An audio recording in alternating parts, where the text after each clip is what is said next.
What's going on, everybody? Josh Morris and Stacy Talent here with the Everything Paranormal Show. Welcome to the year 2022. Guys, how the heck are you doing? Uh, Shelby says, oh, heck yeah, this is going to be good. I'm glad you're optimistic. But I'm excited. Look, it's 2022. We're going to get going. I really am. I'm excited. I love getting on here and talking about things.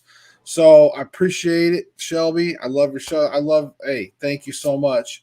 And if you have you or anybody listening, if you guys have some topics and subjects you want to talk about tonight, it's going to be open forum. Again, whatever you guys want to discuss, we're going to hit up. I've got a few things in mind that I want to pick Stacy's brain at and stuff like that. So Stacy, how are you doing? And how is your new year off and running? It's doing good. I mean, the weather down here in Louisiana hasn't been its normal January, hard freezes and snow and all that stuff that y'all are dealing with up in Virginia and Tennessee. You guys are getting hammered this year. Yeah, a little bit. So it's been rough. And we're getting some more coming in Sunday in this area. So yes, Shelby says, I've been watching your show for a long time. Thank you so much. I'm glad you're able to get on here and chat. That's awesome. I mean, Bob, what's going on? First time listener. That's Bob for you. First time for everything, Bob. See, that's when you know he's getting old because he doesn't remember anymore. He's just like, hey, he's like first time listener. Bob's getting dementia. All right. Tara, hey, what's going on, Tara? From Morristown. So it's good to see some of you all on here. So yes, the year. Okay, so things have been a little rough start for me, but I also try to look at things like that as a good sign. Sometimes I try to look at the opposite effect. Like, people are like, hey, if you do all your laundry before the new year and clean your house and you go into, there's all these superstitions. And then of course, if you go like New Year's Day, they're like, don't wash your laundry. You're like washing away a loved one and all this stuff. There's like all these superstitions. It's pretty crazy. And I've just kind of learned here lately, like I used to fall for a lot of them just because like, it's just that mental thing. You know what I mean? Like I still don't want to break a mirror. I still don't want to, walk under ladders and things like that sometimes, even though I don't consider myself overly superstitious. It's pretty wild. But the point is that it's like there's some opposite. Like I've had a few rough things in the beginning of the year already, but at the same time, I feel like that could be a good sign that maybe we'll have something better later this year. So, what about you? Like, are you optimistic for this year? I know you're not probably overly optimistic in general, but well, I'm always looking for the time that I hit the lottery and I can move to Florida and buy a small island in the Florida Keys. I'm always optimistic in that regard. The way that the world has been going, it's kind of in a downward spiral, and I get kind of cynic on, the body politic because it doesn't seem to ever get better. No matter who you elect, it never gets better. And, you look back on what you thought was like a disaster as far as an administration was concerned or, Congress or whatever. You look back on it now and you're like, damn, that was some pretty good times. Right. What's going on now? It's like, right. So this year, just in the theme of things, it's just not turning out like it's a new year. It seems like a continuation of 2020. Right. So. Yeah, I mean, we'll see. I'm going to be optimistic this year. I know that we're sort of like as far as government and that type of things that are going on around us, that's still going to continue being negative for a while, and things like that's not going to change. I think for me, it's going to be more of trying to just change my personal bubble and trying to change what's around me, the things that I can control right now. I think that's what I'm optimistic for. And Shelby keeps asking if I know where my next haunted location trip is. And I do know some places I'm going. I can't share them yet. Some of them are going to be surprises, but I know that I'm looking at a few locations like Northeast Tennessee, and possibly even West Virginia. So I got some stuff, and like I said, this weekend I actually was looking at going out and doing some filming, but we got snow coming in Sunday, so I'm not sure how that's going to affect everything. Like it's going to be if it's like a major snowstorm coming in, it's like I'm not traveling anywhere. I mean, it's not worth it. So I may go out and film something Saturday. It just depends. But and then Bob's like, we create our own reality. Let's make every day a recess. Yes, that would be nice. But see, when you retire, you could do that. I have to work still, so that sucks.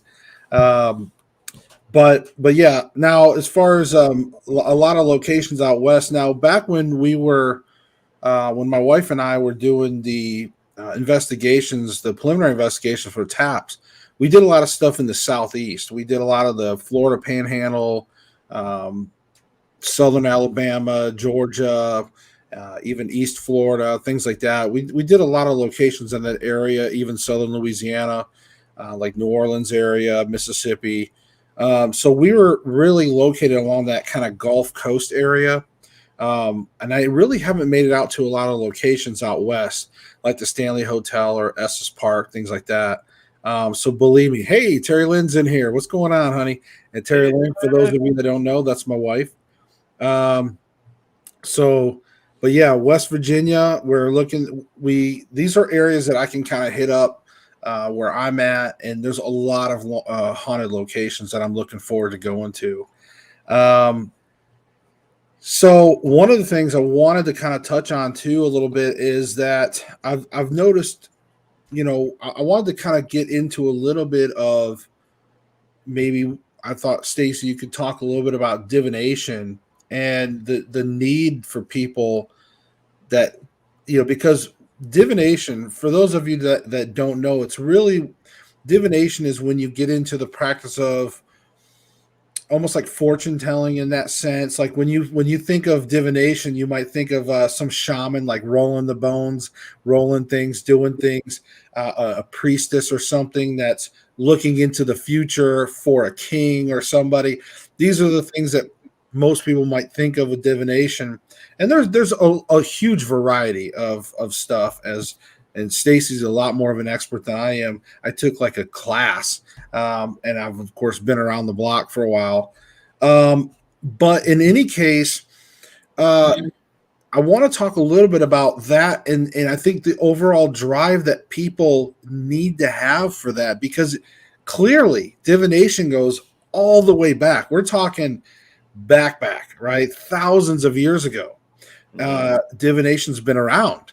And of course, even paranormal. Like there was people that societies, even the Sumerians and stuff, they feared demons and stuff. But there is again that need for divination. Cultures had it. Again, kings and queens and leaders, world power leaders relied on divination. We even had the Reagans that was into some of it. Okay, so trust me when I tell you, divination has been a huge driving force for many cultures. So I'm going to let Stacy dive in here and talk a little bit about it. Yeah, well, divination, I mean, the root word for it is divinity. And there are essentially three different kinds of divinity or divination. One is when you are speaking to a particular deity. Now, typically a priest or a high poobah of some kind is the one that was the mediator into dealing with that particular deity.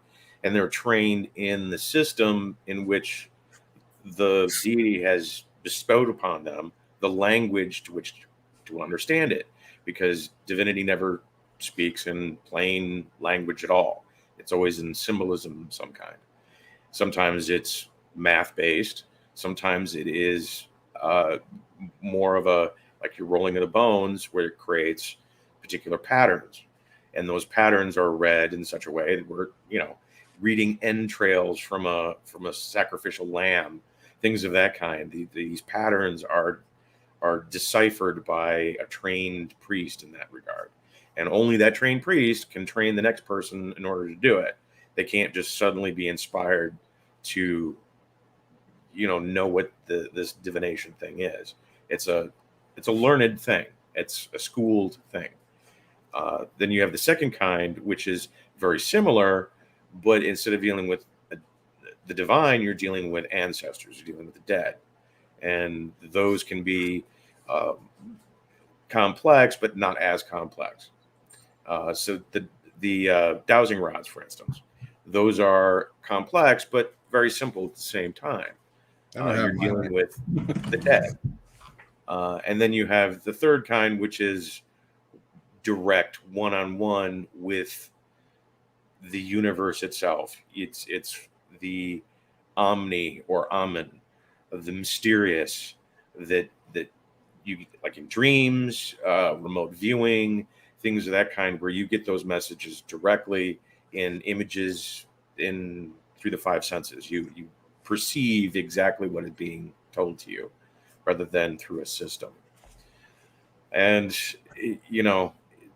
our brains are essentially the only quantum computer in the universe, and divinity and the dead, and they communicate with us at the quantum level. So when it comes down to it, we don't have a user's manual for all the information that we get into our brain, the quantum computer. So we have to kind of figure it out and create these symbolisms of patterns to determine what is what, based off of past history. Astrology is a good example of that. People think astrology is to tell the future. No, it is telling you what took place in the past when the stars were in the same position they're in now. And that is what creates the pattern of knowing what's going to happen, because it's a cycle. It happened in the past. History repeats itself. And in the stars, this is what happened the last time. So obviously, it's going to happen again. Kind of like a farmer's almanac for the soul. Yes. Well, I mean, the perfect example is Mercury Retrograde, which, by the way, starts tomorrow for the next 3 weeks to February 3rd. Oh, and folks, real quick, to interrupt Stacy on this, if you're not sure what we're talking about with Mercury Retrograde, I did a video on it, and it's a thing. Just go back and watch it. I don't want to explain it all, but just go back and watch that video called, I think you'll see it. It's Mercury Retrograde. It'll explain what it is. We talk all about it. We do a whole, I think, like really episode on it. So go back and check it out. Anyways, go ahead, Stacey. Yeah, I mean, it happens every 90 days. Mercury goes retrograde for 2 to 3 weeks on average. But that pattern is so frequently repeated, they notice what took place during the last Mercury retrograde, and those things seem to manifest out of the blue all over again. My freeze dryer went out today, right on cue, because it's a machine that is governed by Mercury, and now I have to get tech support to fix it. But it's communications, are always a problem. Signing contracts. If you sign a lease during Mercury retrograde, that thing is going to crap as soon as it goes straight. So it's got a really short term on that lease, because it just all hell will break loose. Right. Any contracts, anything like that. Court cases, you do not want to have a court case going on during Mercury retrograde. It just will not work out in your favor. Just that kind of a pattern is essentially what divination is all about. It looks at what took place the last time this happened, and these signs are coming up again, and this is what we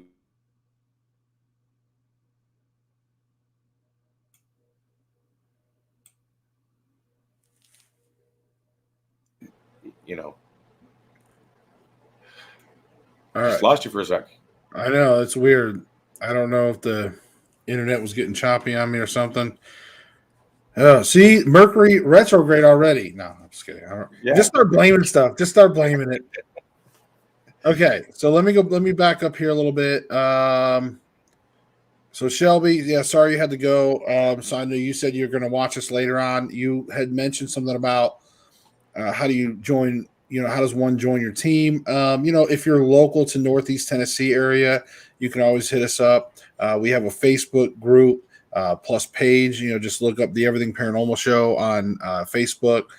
You can always message us through there if you're interested in something like that. We do have a few kind of standby members for some future investigations here.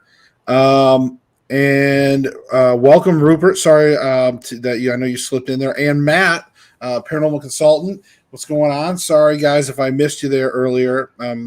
Sometimes we get talking, and I try to acknowledge you guys, but again, sometimes we're trying to do a show, and so I try to work on you in between. Rupert says my local spiritualist church in England is run by ex-police and Freemasons. They are gatekeepers. Interesting. And of course, Bob Terrell said hi, Bob. Hugs and hugs for you, Stacy. Matt said, hey, how's everyone's new year? Bob's like, hey, thank you, Terrell. Sitting here with a slipped disc. Oh man, that sucks. But he said it's worth the pain, so I appreciate your pain, Bob, for coming to watch the show. We love having you here. We wish you had better internet so you could join us here on screen. That would be great. But yeah, and then of course, I said Shelby had to go. Rupert says Mercury is the messenger and psychopomp. Did I say that right? Loss of the message. Weird. Okay, yeah. Threatened Mercury with Uranus. Bob. You're killing me, Bob. All right.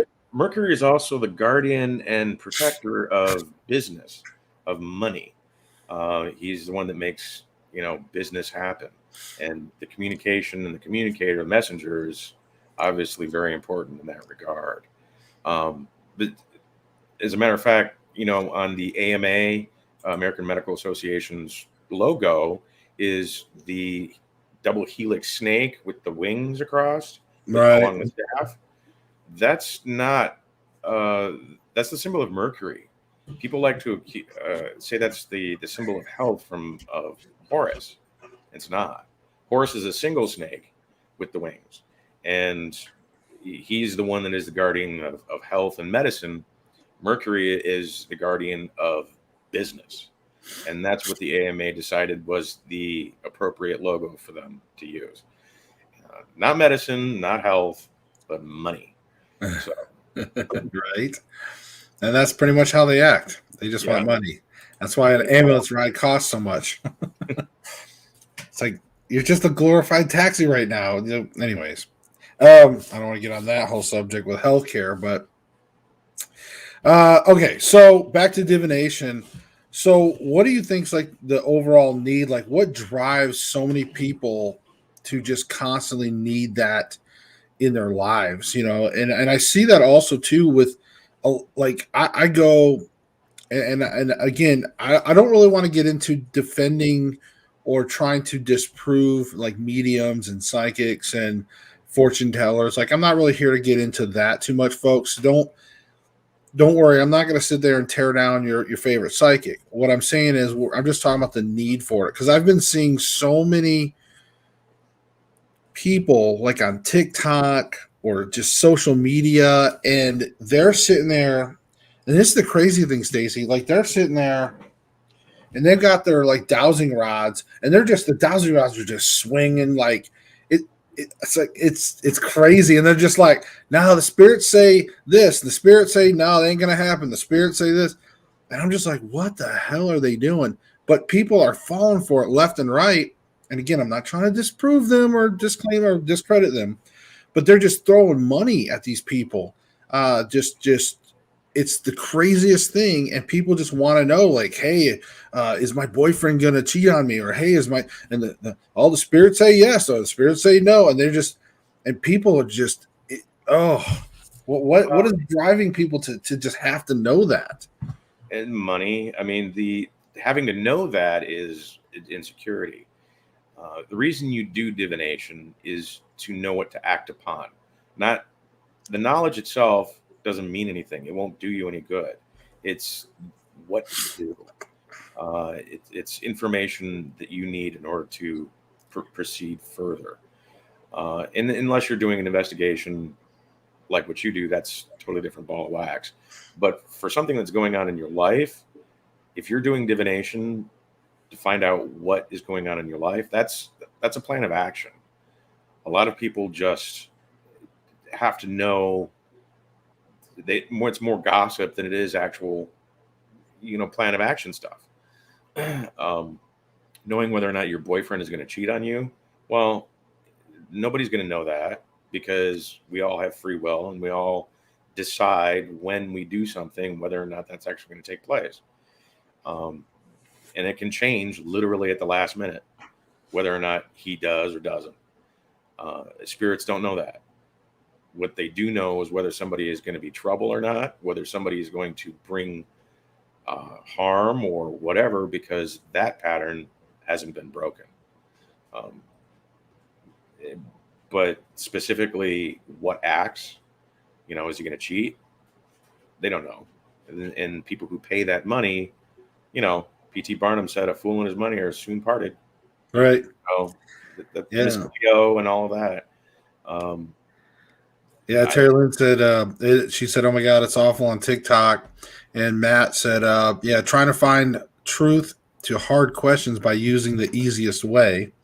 And Terry Lynn's like, they're making money hand over fist. And Rupert says, divination is used by secret societies that run this world. Your aversion to it puts you at a disadvantage. And Bob says, wouldn't remote viewing be considered divination? No. And I don't have an aversion to it. I do it all the time. I drop shells and do remote viewing and things of that sort. Remote viewing itself is a skill more for your level of attention. You get this information through remote viewing on a normal basis. You just have learned your entire life how to ignore it. Remote viewing teaches you how to not ignore it. Because if I was talking about the quantum computer thing before, only 23 watts of energy surges through your brain at any given time. That's not even enough to light a dim bulb. Yet you receive around 64 gig worth of information every single second and are only able to process 64K. So your processor is always burning away trying to comprehend everything that's going on. And that's everything. Your eyes, your ears, your senses, everything that you're thinking about, a math problem, whatever is going on in your noggin at any given time, 64K is pegging the needle. That's as hard as you can actually process. When you concentrate harder, things start falling away. You stop seeing things. You get tunnel vision. When you process things that take a lot of concentration, like a math problem, or you're under great stress, whatever it is, your heart starts to pump. All of these other senses start to narrow and actually go. You will go deaf.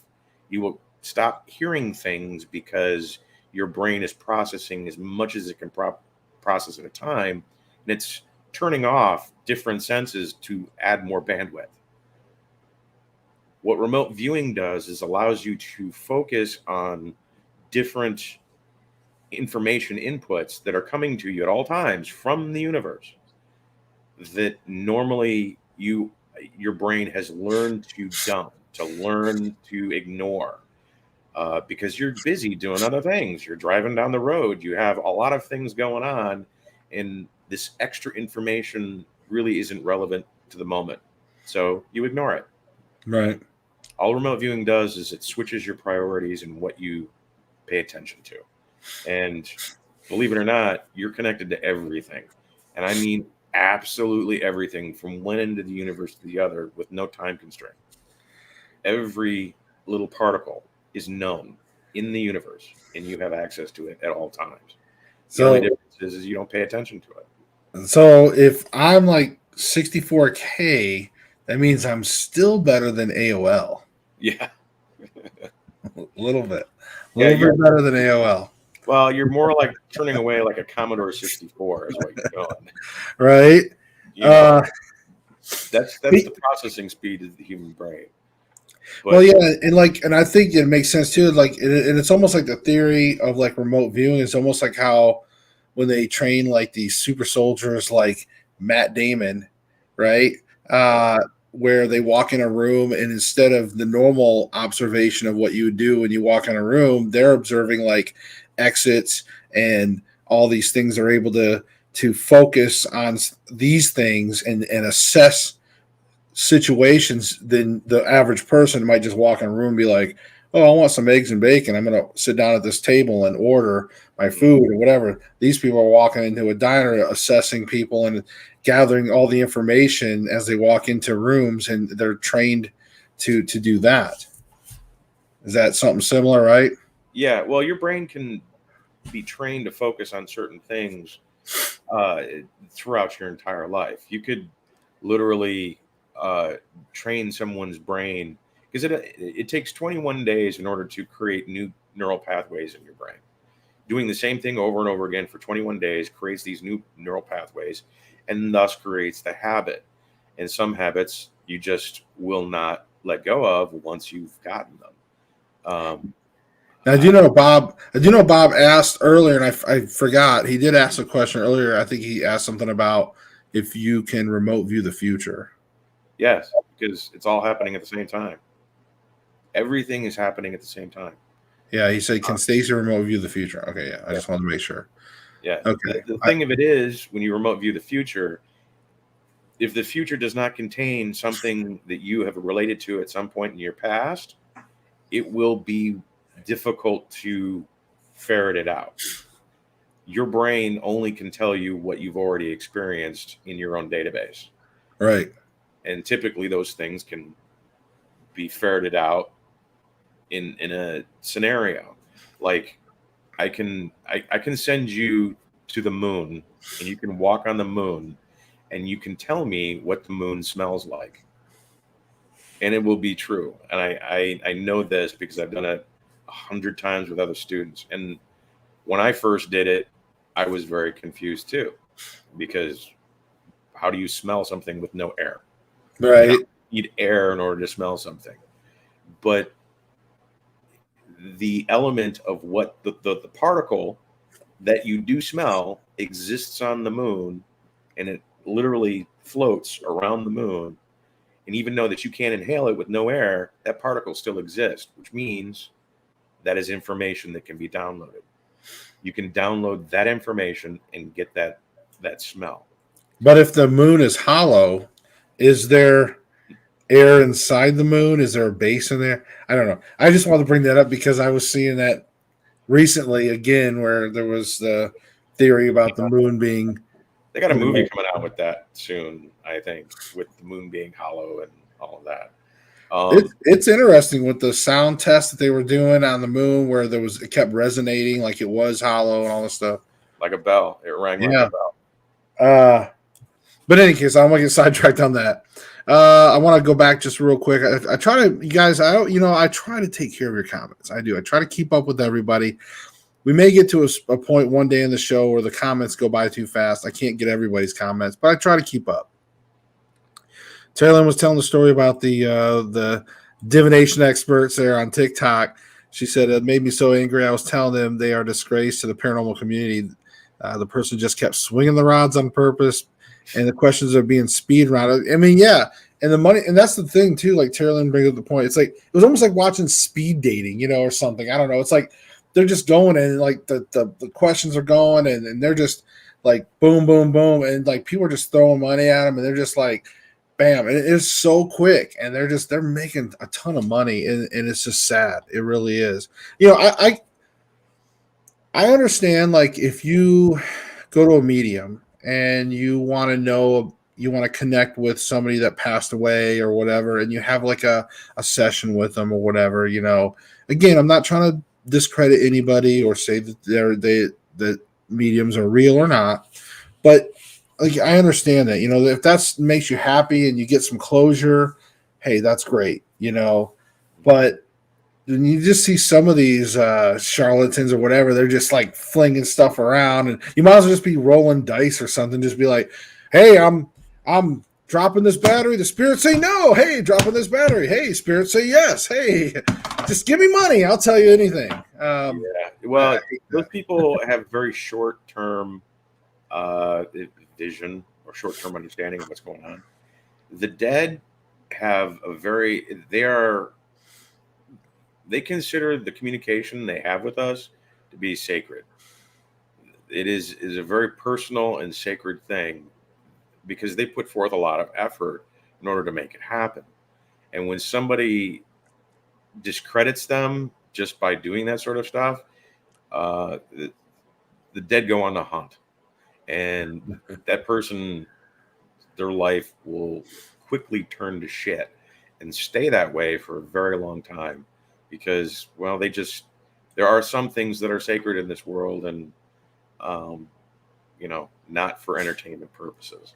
Karma's a bitch. Yeah, it is. But yeah, and I gotta say too, Taylor, make sure she's reminding me. But probably the funniest thing about these people too is like when they're just like wearing this like plastic Walmart bag on their head. Oh, it's just funny. Anyway, it's just a sight to see. Rupert says, on her head. You would have had to see it to just when she first sent me the link. She was like, "Josh, you got to see this."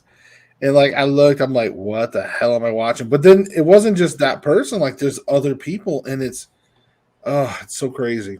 And it's like dowsing rods, man. And that's like been my thing. I've been doing dowsing rods here lately. In this last year. Incorporating into my investigations and stuff, and now we're really starting to see them everywhere. Not that I'm saying it was me or anything, but I'm not saying that. Rupert says the mediums that go to the spiritualist churches in England are only paid their travel costs. Okay. And Bob, of course, says, when their parents cut off their allowance, they will starve to death because they have no valuable skills to live off of. So let's see. Rupert says there are only things. Okay, Rupert says things are only a thought away in the psychic realm. Bob, these are adults. What's up, fam? Bigfoot Anon. What's going on, buddy? Josh, you forgot the bag over here. Okay, yeah. And Heather Bigfoot. Rupert says spirits use magic just like incarnated people. What do you think about that? Spirits use magic just like incarnated people.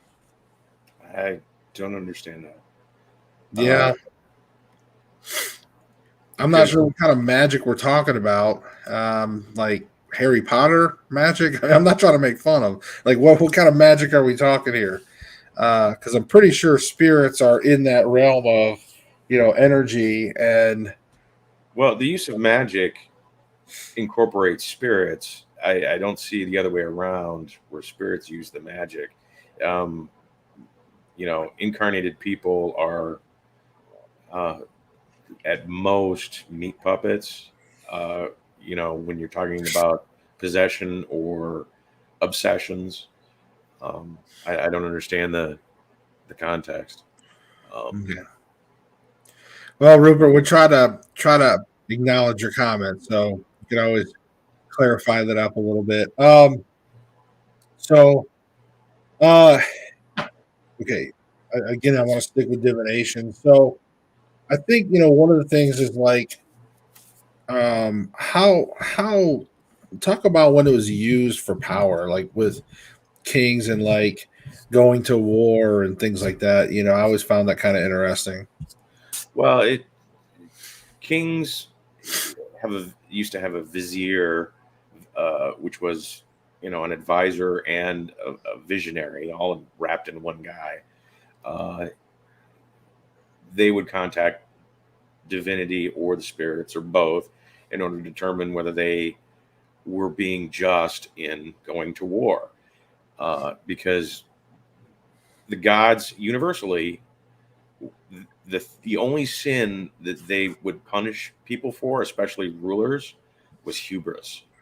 And hubris was the absolute worst sin that you could do, and war was often the manifestation of hubris. So they wanted to find out whether or not this was a just war went through divination. And a lot of times the vizier was also very, cunning, would recognize whether or not this was a good career move to say yay or nay on going to war. Because, well, if it turned out that he said yay and then they won the war, the vizier was rewarded for that.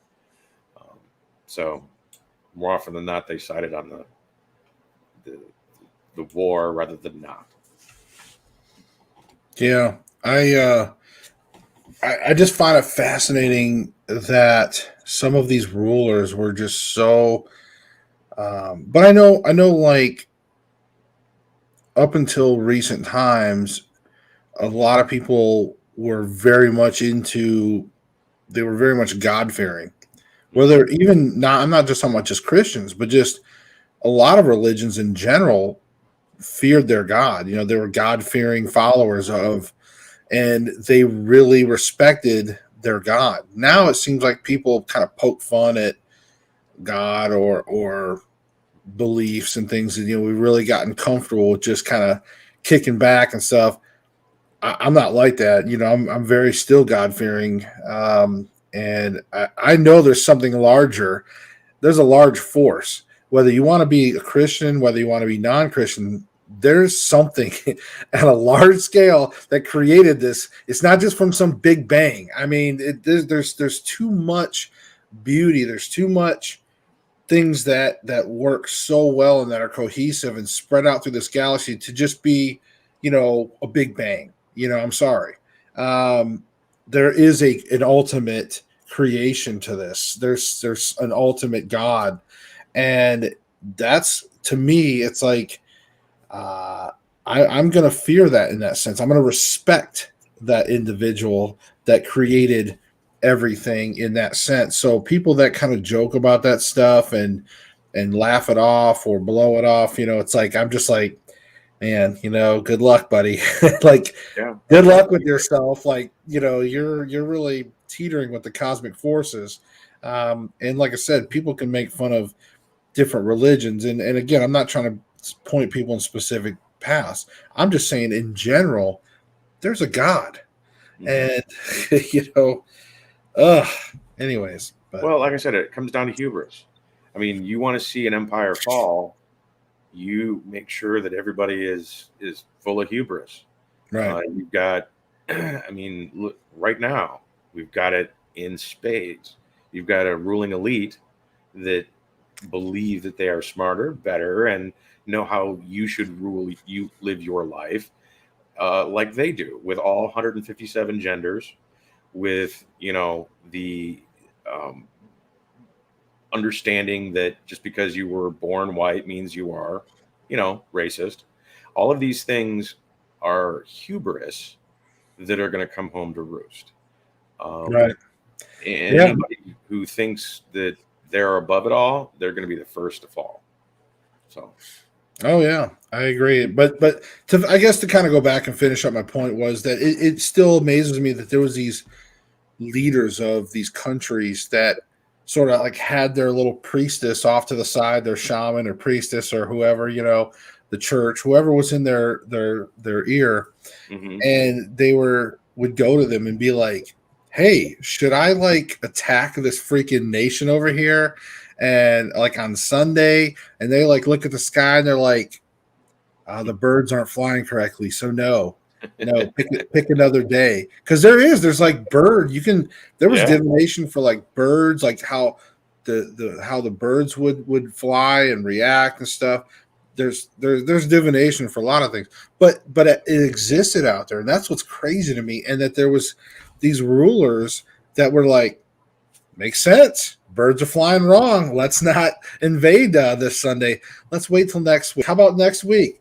Birds say yes next week. It's just crazy to me. And it they still were, happens. It's still going on. I yeah, mean, you can read stories of George Washington. He was the most superstitious general that this country has ever seen. I mean, he was a Mason, for one, but he also was huge on astrology. I mean, July 4th, 1776 was chosen as the date for the sign of Declaration of Independence. Nobody signed it on that day. That day, no one signed the Declaration of Independence. It was signed over a period of like 5 months from uh, the end of July all the way up into September. And they chose July 4th as being the day because it was auspicious astrology wise to be victorious in a revolution. That's the day they anointed the revolution started, even though the Declaration of Independence was never signed on that day. It was Right. astrology that determined that day. And moving forward, you can, even in Washington, D.C. today, there are, I think, 23 different astrographs of what the stars look like in the sky in stone all around Washington, D.C. And it's the date July 4th, 1776. Looking at it, you'd have no idea unless you knew astrology. But they have it carved in stone all over the city because that was a sacred day. Right. You know, uh, the whole idea of weather patterns and things of that sort were looked at as being a good day to fight a war or fight a battle, as opposed to not fight a battle, because it was a sign of providence.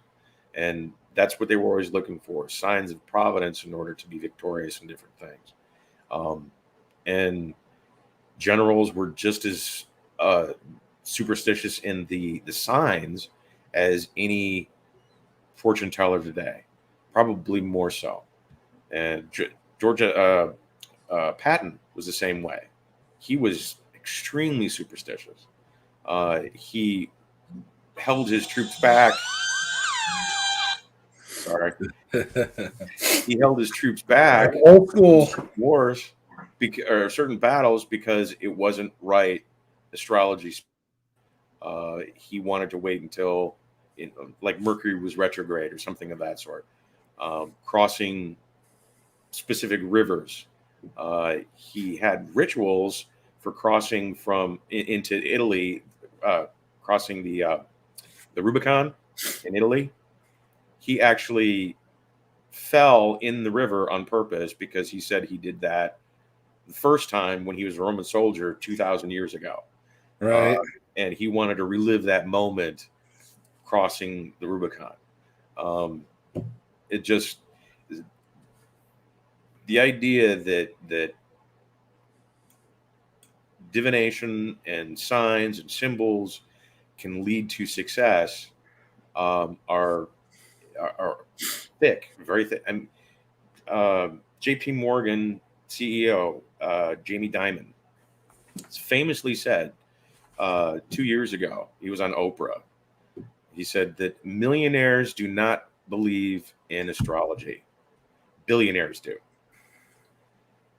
because billionaires follow the signs in order to gain their wealth. They literally blame their fortune on the stars, on divinity. That they recognize they have no reason in the world to have that kind of wealth except through divine providence.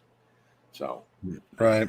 it's Now, Bob does have a question. And real quick, too, before we get to Bob's question, Rupert did say the spirits can destroy your life through magic. So I don't know if that really clarifies anything more than does that really help him more, I guess. But in any case, and one other thing I wanted to kind of also point out that maybe not a lot of people know, because as we get into some of the newer generations that weren't around for the Reagan years and stuff, Nancy Reagan was very big into stuff and ended up affecting the White House uh, quite a bit. But did you want to touch on that? I know you're familiar with that. oh yeah, Gene Dixon was the famous psychic who predicted JFK's assassination, but didn't at the same time. She was with Jackie O, and warned Jackie not to let him go to Dallas. Don't let him go south during these periods, whatever. She was young at that time. She was in her early 20s. And she said if she does, it's going to be a disaster. Well, of course, he didn't pay attention to this weird, you know, psychic who said, don't do this. He went anyway, got his head blown off. After that, she became world renowned for being the one that predicted JFK. Um, Nancy Reagan brought her in, and at that time, Gene Dixon was had a long life of newspaper columns, of reading, doing astrology, and things like that for a long time. And she was good friends with Nancy Reagan. Uh, did a lot of the astrology, the natal charts of all of the world leaders. When was a good time to meet? When was a bad time to meet? And believe it or not, she was responsible for creating what we understood later as being glasnost. Reagan wanted to be hard nosed with Russia, with the Soviet Union, because it was the Berlin Wall. They were, trying to build up their military. We were building up our military. And when the collapse of the Soviet Union happened, Reagan wanted to go hard nosed and basically invade and bring to their knees. Nancy convinced her husband not to do that through Gene Dixon, who said, no, no, no. The new guy who's running the place is more in line with Ronald Reagan than any of his own people. They are going to be good friends. They need to talk. And that's how essentially peace between Russia and the United States happened after the fall. Glasnost took place because a psychic told the wife to tell her husband to calm down and get along with the guy. And, the Secret Service and the military were going absolutely out of their minds with this whole thing because they wanted to go to war. They had dealt with a Cold War for, 30 years, and they wanted to, put them in the ground. The machine needs to fight. Yeah. And, it went out with a whimper, and they got pissed off. Essentially, Gene Dixon was considered to be the worst national security threat of this country in a long time during the Reagan years. Ironically, because of all of that, the remote viewing program that the military was conducting in secret at the time was getting a huge amount of funding because of all of that. When Clinton came around, they decided, you know what, we're going to go away from the software and move to the hardware. And they dumped the program at that point, and it went public. So, right. Well, I want to get to Bob's question. I know he's been waiting on that. I just thought I just wanted you to kind of touch on a little bit of that because I know it's always interesting when some people didn't know that there was that much influence behind some of the Reagan administration was a psychic, and whatnot, with her and Nancy and stuff.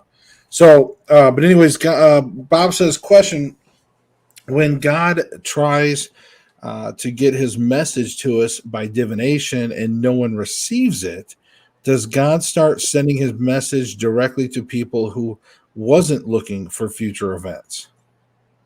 God can do whatever the hell he wants. Right. I'm pretty sure somebody's going to receive messages from God.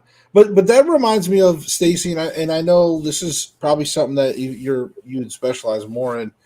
But to me, this reminds me of the stories that you hear about people that were just average people living their lives, and all of a sudden they had a message from God, and they were just like, "Hey, I had this message from God, and to change my life, or whatever." Yeah. So that's what kind of reminds me of when Bob says that is like when just out of the blue, people that weren't even looking from some type of message from God, it happened. It happened to them, and again, that's just me, Well, usually people are paying it if they're doing their job or moving along in life. They're not paying attention to anything. They go into, what is it? The hamster wheel mode. Right. Usually, when you hit rock bottom and you've got nothing else left to live for, do you start paying attention to what's going on? And sad to say, but that's most people. very thick-headed, and only at the very worst do you start paying attention. I mean, the movie Almighty Bruce. Do you remember? Did you ever see that Bruce movie? Almighty. Bruce Almighty. Yeah. I mean, his whole life was falling apart, and he's like, God, just give me a sign. And a car pulls out in front of him, was filled with signs, slow down. And Right. he's like, oh God, this guy's in my way. And he just drives around him. Right. He's not even paying attention to what's really going on. Asked God for a sign. He gave him a truck full of signs in his way. Eventually, God gets his point across. And, right. Well, it was like, that reminds me too, that remember there was like a classic joke, like this guy, whatever, he was like drowning in the ocean or whatever, right? Mm-hmm. And this guy pulls up in a boat and was like, hey, let me give you a hand. And he's like, no, God will save me or whatever. And then so the, and then like 3 times or whatever. And finally the guy dies and goes to God, and he's like, God, why didn't you help me? He's like, I sent you 3 boats. It's like, I sent you 3 boats and a helicopter. What else did you something want? like that, But that's what it reminds me of. It's like people don't recognize, and that's the thing too, is sometimes people don't recognize the signs. They're going through life, and like you said, they get tunnel vision, and either they're not seeing the signs, they don't take a moment to receive that information, and that's why I tell people all the time to be open-minded. Sometimes that's where the whole thing stops. Smell the roses. Sometimes, all those things can do you good. So if there's any advice going into 2022, I would say, stop, smell the roses, take a moment to look around and ask yourself, is there a sign? Is there a sign that you're supposed to be seeing? Take a moment in your life and make sure you're on that track that you believe you should be on, because again, you just never know. I catch a lot of flack from religious people because I do paranormal shows and stuff, and I'm involved in paranormal. But to me, there was a point in my life when I had gotten so focused and so just going down this certain path, and I had to stop one day, and I said, I was just like, God, what do you want me to do? What do you feel like? What's my path? You show me the way. I had to kind of surrender myself and sort of talk to God, and it was then when, after that conversation, like in the next week or so, all of a sudden, just things in my life just started coming back to like paranormal stuff, like getting like the idea for the paranormal show, all that stuff. A lot of things just started to really fall into place, and it was like as if God wanted me to go back into this path of paranormal, and it was through that path that actually brought me closer to God. So people can sit there and throw the Bible in my face when it comes to doing paranormal, but at the same time, I personally have gotten closer to God, and I really enjoy learning about this stuff and taking in all those experiences through the years and sort of bringing it back together and passing it on to other people.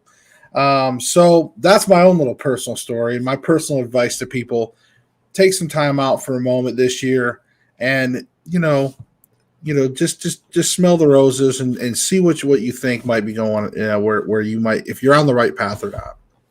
What about you, Stacey? I agree, and I would add that whether you use divination or not, you follow signs, you look at the signs, and you're following what you can feel intuition wise. The thing that you cannot do is go, oh yeah, now I know, and then do nothing.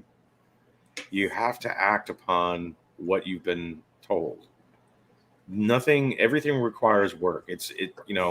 The old debate with different Christians of faith over works. Both of them have merit, but works is really what makes it all take place. And if you're not taking the information, taking the divination information and acting upon it, then what are you doing? You're playing a game. You're just not following through on what it is. And this is a gripe that a lot of honest fortune tellers, whether it be tarot card, whatever, um, they have customers who keep coming back over and over and over again. Should I be with this guy? And the cards say no, you should not be with this guy. They'll come back a week later.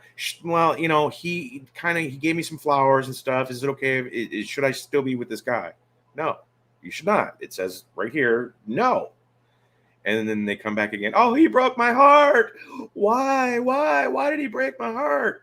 And then they're just like, we told you, you're not supposed to be with this guy. You act upon the things that you know. Don't look past it just because you're wishful thinking. If you have the information, act upon it. That's what it's there for. It's the most honest friend you're ever going to have. Yeah. A couple things that Rupert said. One, the Aztecs founded their capital at its location by observing which way the eagle flew.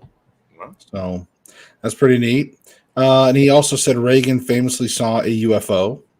yep. Ford, so did Jimmy Carter. And Rupert also said it's like the man in hell who said, "God, why won't you help me?" And he said, "I have sent countless people to lead you out of hell, and you sent them away." So again, this same thing that we talked about. So again, kind of reinforcing that point that we made, folks. You can't always ignore the signs, and sometimes you have to help yourself. I mean, you're not, you know.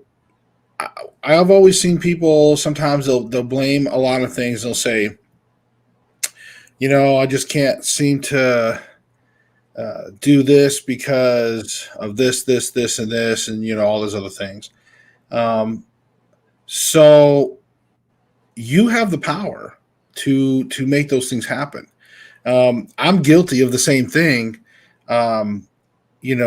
There's some limitations I have, but I usually acknowledge those things. Like that's one thing I try to do is I try to acknowledge what my problem is and then how I can fix it or whatever. So like I know where my weaknesses are. I know where my strengths are.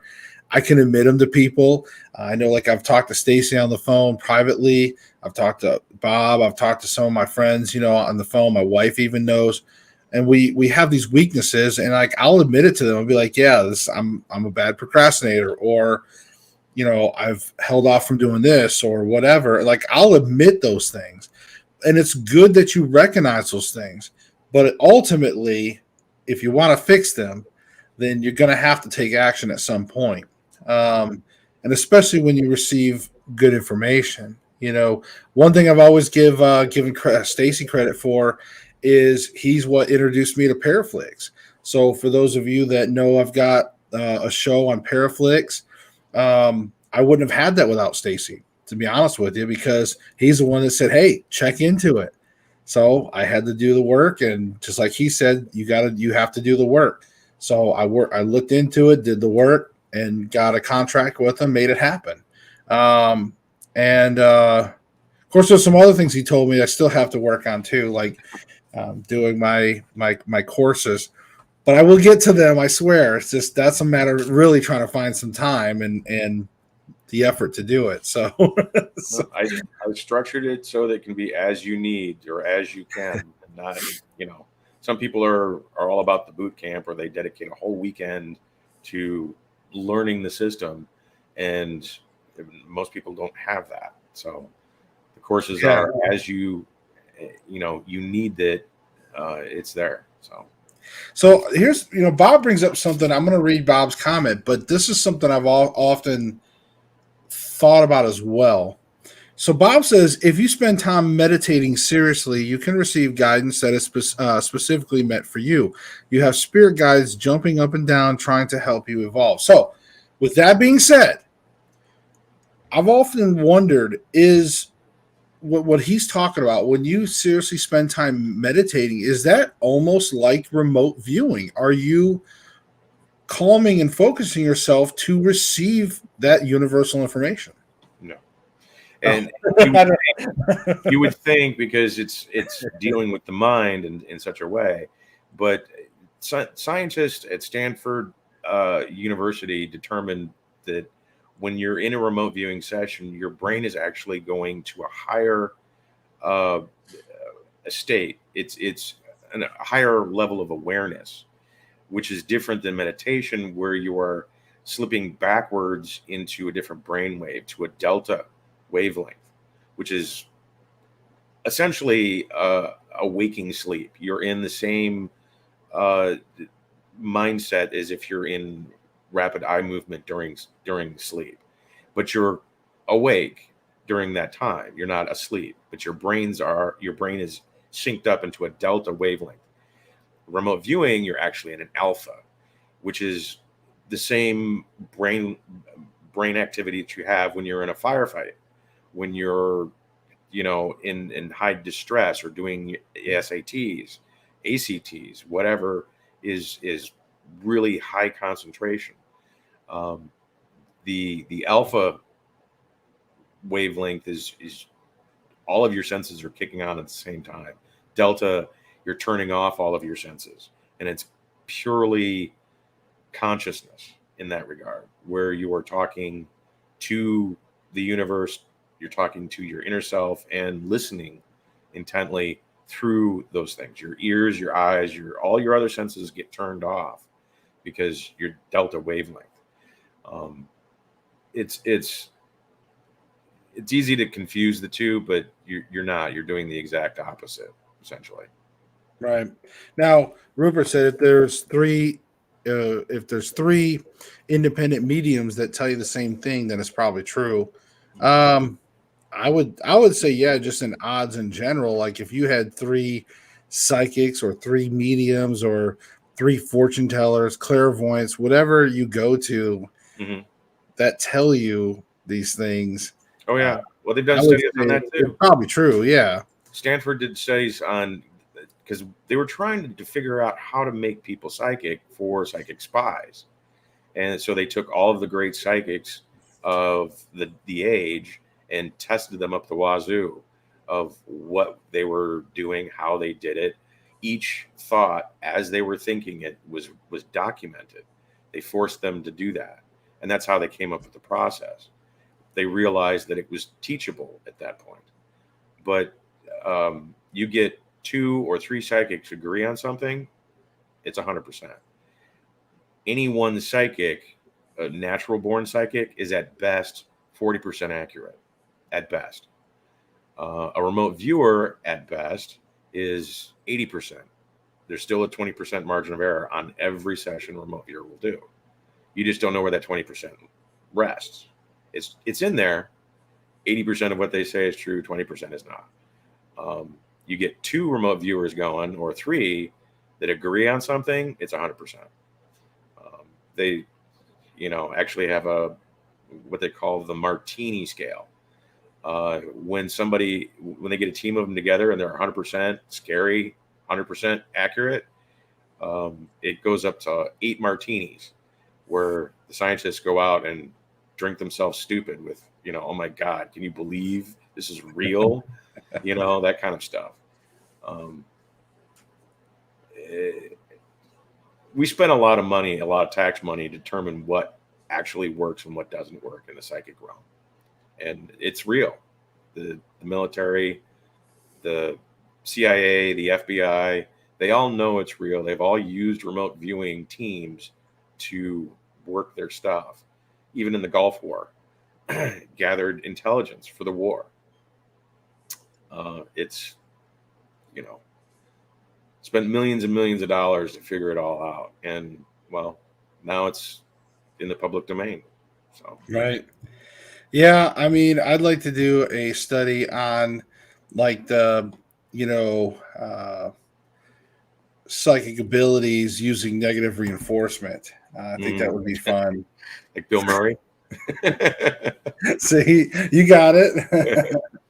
You got it. See, that'd be fun. I still remember that guy. Oh, he's like zapping that dude. Like his gum falls out. That was like perfect. Like whoever that actor was, that was great. He did like such a good job with that. Who's making me pissed? Anyway, $5. right. Well, $5 back then though, like even in the 80s, my wife and I we were talking about this like even in the 80s, like man, like back then it was like you could be working, and because it was like one of our friends talked about that they had some part-time job, they're making like $10 an hour. Like, what? Like $10 an hour back then? Like, Yeah. what the hell? We're like making four, like minimum wage back then, 3.75 an hour or whatever. And but anyways, but it was funny because like $5, we were talking about how like you could put $5 of gas in your car, and it would last you like half the week or something. I mean, you could get to and from work for most of the week or something like on $5 of gas. I mean, I don't want to get in that whole old thing like bread was a nickel. Nothing like that. But I'm just saying it was just funny. Anyways, so yeah, three people telling you your baby is cute does not mean your baby is not but ugly. Oh, but yeah, I don't know. I like Taylor said. Speaking of mediums, I like Teresa Caputo. Um, Tara said she left because we mentioned the D word source subject. Um, but yeah, so I don't know. I think my opinion's always strayed on mediums and psychics and things like that. I believe that there is ones that have the abilities to communicate or to see certain things. I do feel like there's some out there. I don't know if they necessarily though. I think the ones that I'm more skeptical on is the ones that seem to have this clear, definitive, like they're 100% right all the time kind of thing. And they're just like, no, blah, blah, blah. And they're very sort of arrogant on that. Um, some of the ones, and like, I know, like, even like when Terry Lynn brings up Teresa Caputo, like, one thing I've noticed about her is she tends to see a lot of like symbols and things like that. So to me, that feels almost more believable in that sense versus people that have that just that arrogance that I can't be wrong. That they I guess the way they describe how they receive their information doesn't seem credible enough to me. Whereas when some people talk about seeing symbols and different things like that, it just feels a little different. Like okay, but I know there's got to be some real mediums and psychics out there. Oh yeah, Um, there are, and most natural mediums, they develop through trial and error their own system, which can't be taught because it is specific to them. The symbols of what they consider to be uh, a particular meaning. Um, like one guy will have visions of animals doing certain things, and it means something completely different, but that symbol keeps it recurring to him to let him know that this is the message. Like I knew one who said that I see a frog walking down the street with a top hat and a cane, which means that you're going to be fired from your job soon. I mean, I didn't understand how those things correlated with each other, but he had the system put together that he had developed over his entire life. John Edward, the TV psychic who does a lot of cold readings, he has the same kind of system that he developed. He's a real psychic, but it doesn't always happen on demand, so he knows the cold reading process. But his process is old TV shows that he watched when he was a kid, different scenes from sitcoms, Three's Company, Brady's Bunch, different things like that. Different scenarios would pop up, and it would be a message that was a similar message over and over again that he would be able to repeat. And they synced up that way. The don't throw the ball in the house. Messages like that mean something specific to the dead. They just use those memories to trigger the message. They don't actually message him directly the way that you would think they would, or right. the way that Hollywood portrays it with the ghost whisperer and you know medium. Well, and I would imagine too that yeah, I could see where like spirit guides would maybe have a different communication to their counterpart, and it could maybe it's again maybe it's through symbology or maybe it's through certain things or imageries or certain things from television shows, clips or whatever. I guess whatever's easiest form of communication to psychically get that across. I can see where that would be. Well, messages happen in the blink of an eye. They don't happen over a prolonged period like what we're conversation we're having. They literally happen within a fraction of a second. And it can be an image, it can be an idea, it can be an emotion, and it literally that fast, an entire concept has just been dumped into your skull. Right. And you have to unwind that into what does this mean in context of what I'm doing right now or talking to this or that. And unfortunately, most psychics get it wrong because they presume that it means one thing when it actually means something else. They get it wrong not in the information but in the interpretation. Right. And, you know.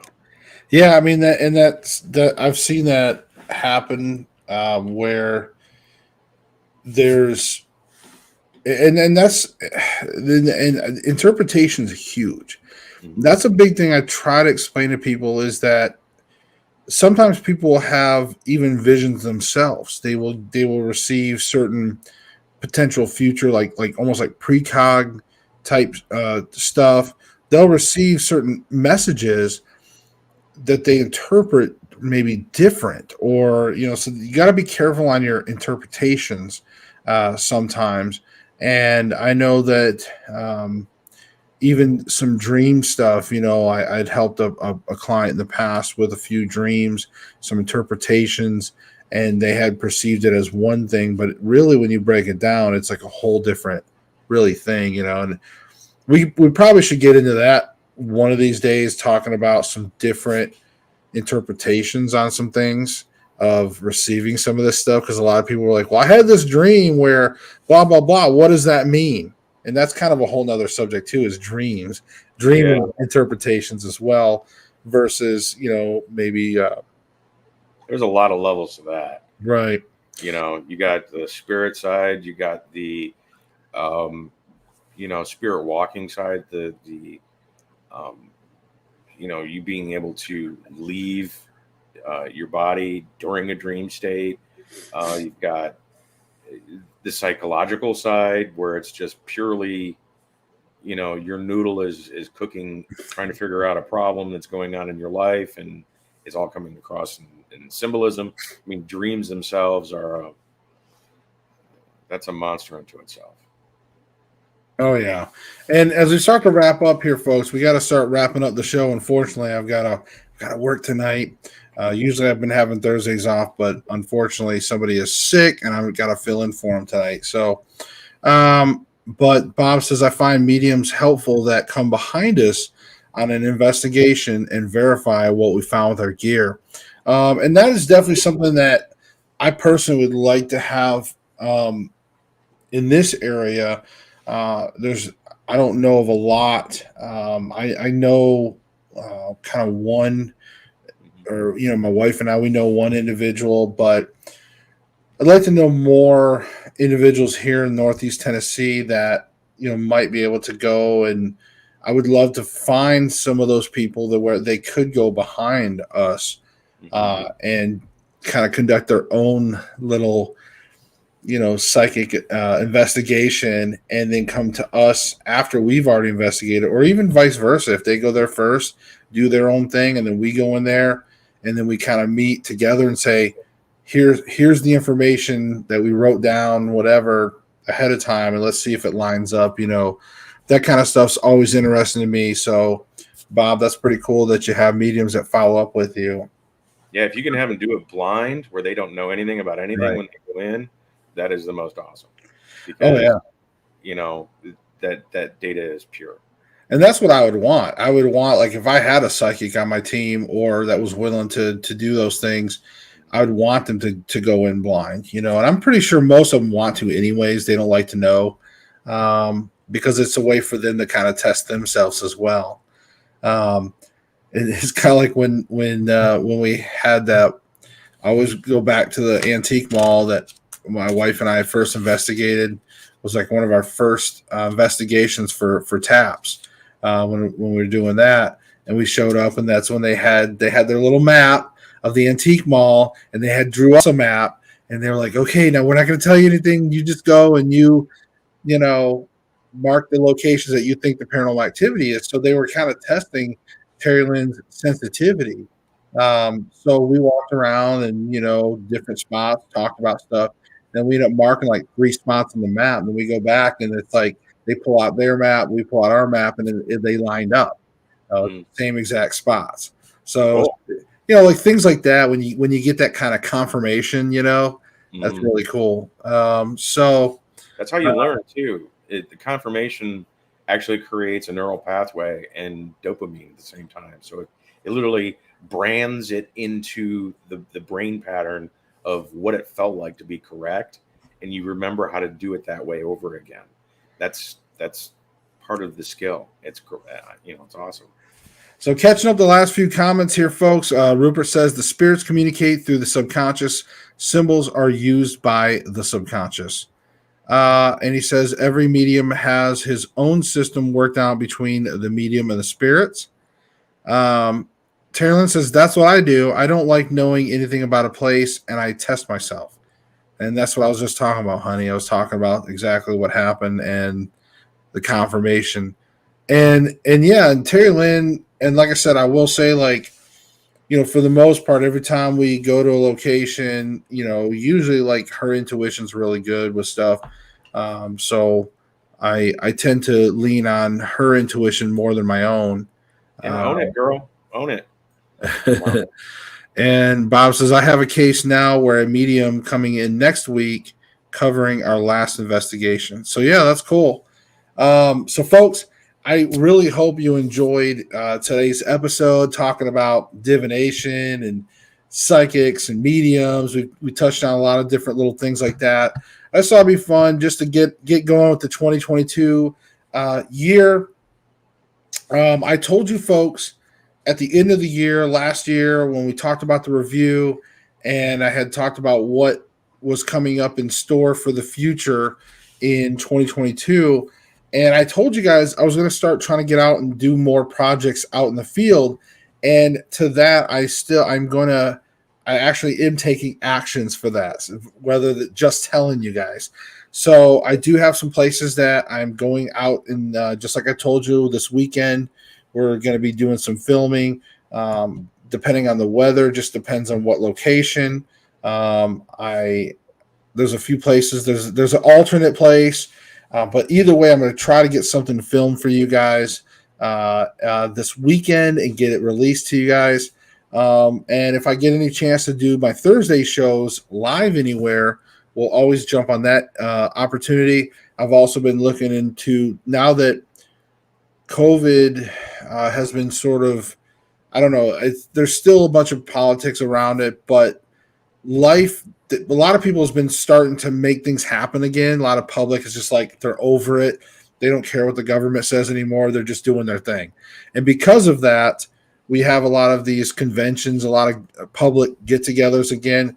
So I'm looking back into doing some paranormal conventions coming up this year, whether it's a guest, whether it's being there as a vendor, where I can set up my tables and do some meet and greets, some book signing stuff, bring my book, because we started doing all that right before the pandemic started happening. But we're going to be doing some of that again this coming up year. We're actually going to get back out into the public events so we can meet with some of you guys. So I'm really excited for that. I know that Terry Lynn was having fun with that as well. When we were getting to start going out, it was like there were some events that we had planned that had some really cool people that were going to be there. And I think even the one event that we were going to have, I think it was the Hexpo, we had Chip Coffee was going to be there, and some some people from I think even the Ghost Brothers, maybe. I'm not sure. There's some different people, and I think a few actors from The Walking Dead. Like a lot of these conventions have some really cool people that are involved in some of the neat parts of the industry. So we're definitely going to be doing those things this year. So not just talk, man. We're going to make some things happen. So I'm excited. Stacy, you got anything that you special coming up, or just your normal? Just the normal. There's things that like I was saying before, I do divination and talk to the dead. The things that this coming year that you're going to need to pay attention to are obvious to you right now. Food shortages, they're going to continue, if not get worse. Have some extra food in the house, just because you don't know what kind of situation you're going to be in. People on, I-95 were out on the road for how long? 12, 24 hours, no food, water. They were stranded out in the middle of nowhere. You need to have extra supplies to keep you alive in the event that you can't do things. Shortages, supply chains, all kinds of disasters will happen, but they're not going to be uniform like the lockdowns that we had before. You need to just get as much food as you can and put it in a place to be used only in emergency. Right. It's at this point, it's common sense. After 2 years of dealing with this kind of stuff, we're going to get more of the same this year. So, don't. And you teach a lot of this stuff too, right? You teach some of this stuff on Udemy, right? Yeah. Or Udemy, whatever you want to pronounce it. Udemy. I know he pronounces it different than me every time, but I still like calling it. I don't even know what the hell I call it anymore. Udemy. I say Udemy, but they call it Udemy too. But nobody understands when you say that. I'm like Udemy because it actually is more syllabic that way. Okay, but so I'm right. People You're just right. remember I'm right now. I'm just kidding. But anyways, no, he has courses on Udemy, so go check it out. Udemy. Look up even if you have to look up Stacy Talent, or look up remote viewing. I'm sure you'll find him. But he's got other courses, survival and stuff. Go check it out, man. I'm telling you. But guys, we're gonna wrap everything up. I really gotta go. It's been a great show, and remember, we do this every Thursday, whether it's going to be the show, whether it's going to be something live. We're going to do something on Thursday nights for sure. What the? My wife's banging on the damn ceiling. Oh, anyways, okay. And she says she wants to meet you, Stacy, and Bob. She said you need to come out here. Then we need to go get Bob. So. Although I think it would be cool, I do think it would be cool if there was a way for like Stacy, Bob, and we could even snaggle Sean Carter over here. He's not too far, and do like an actual live paranormal council, like all physically together. That would have been pretty cool. But Rupert says, "God bless Bob, not Avon." But anyways, guys, it's been great. Love you all. Look forward to this year. We'll see you next week. And Katsuki Bagagoo, not sure if I said that, says, hello, if anyone's interested, I have a video from the camera on our front porch. I filmed it with my phone since the camera footage was on my dad's phone. Can anyone tell me what this is potentially? Yes, Katsuki, if you could, if you have Facebook, or let's see, or you could email us at Everything Paranormal Show. Let me see if I got this right. I'll just put it. You know what? Let me just put this in here. Katsuki, use this email. We can take a look and everything. I'm going to post it. There you go. So Everything Paranormal Show at gmail.com. All right. So you caught us right at the end of the show, but definitely email us or look us up on Facebook. If you have Facebook, you can look us up, the Everything Paranormal Show. We have a group, we have a page. Message us. You can send us like the clip that you're talking about, and we're more than happy to take a look. take a look at it for you. Okay, so I'm excited. I think it'd be cool to look at it. So get it to us. I'll take it out. I'll take a look. But for the rest of you guys, thank you again for the show, and we'll see you next week, folks. Peace. Oh, and I gotta say it. Remember, seek the truth.